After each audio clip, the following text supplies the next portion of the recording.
The decades-long tensions between Israel and Lebanon-based militant group Hezbollah have escalated since October last year. Matters came to a boil when Hezbollah caught Israel off guard and released visuals from inside its territory showing potential targets and then sent this message.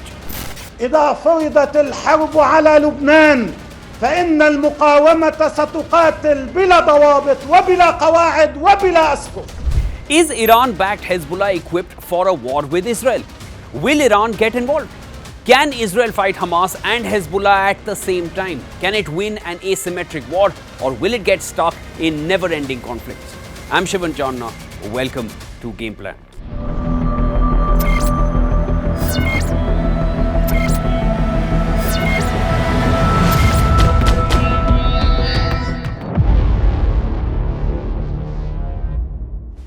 Israel and Hezbollah fought a full-scale war back in 2006 that took a heavy toll on Lebanon.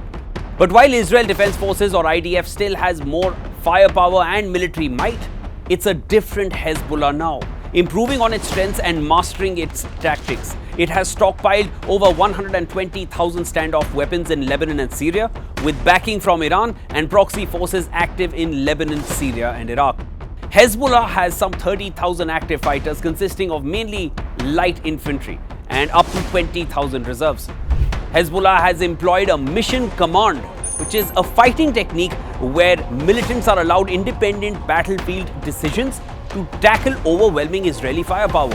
Hezbollah rocket units, they are trained to set up a launch site, fire and disperse all in under 28 seconds, relying on pre-positioned equipment, underground shelters and mountain bikes for their getaway. All these are from the textbooks of asymmetric warfare, a tactic they used very well even back in 2006. Hezbollah's anti-tank guided missiles, ATGMs, have struck Israeli forces from concealed launch sites less than 5 kilometers from the UN Blue Line. These attacks have mostly been against Israeli military bases and intelligence, surveillance and reconnaissance systems. Hezbollah ATGMs caused major Israeli casualties in the 2006 war as well. In addition, Hezbollah has built a network of tunnels and bunkers in the hills of southern Lebanon to position and transport equipment and personnel. So what Hezbollah lacks in firepower, it has spent years overcoming that in its tactical and asymmetric warfare and from its makeshift launch sites from which it can target deep inside Israel. Hezbollah released drone footage showing Israeli targets vital to its security apparatus, including bases which are closely guarded by Israel. It showed Israel's nuclear sites, military bases, oil refineries, ports, airports, including the location of Israel's Dimona nuclear reactor.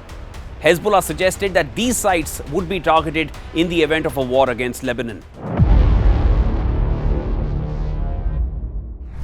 So we do remain incredibly concerned about the risk of isolation along the Israel-Lebanon border.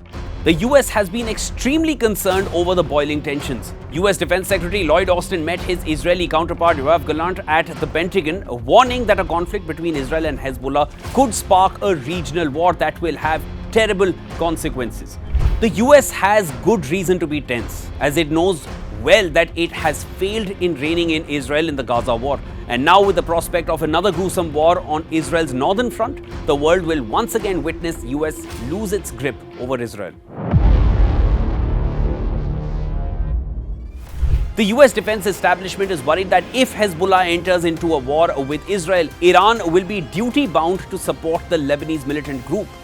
General Charles Q. Brown, chairman of US Joint Chiefs of Staff, even said that US wouldn't be able to help Israel defend itself against a broader Hezbollah war as effectively. With US repeatedly warning of an Iranian involvement in case Israel and Hezbollah go to war, it is clear that the war surely could spill into rest of West Asia.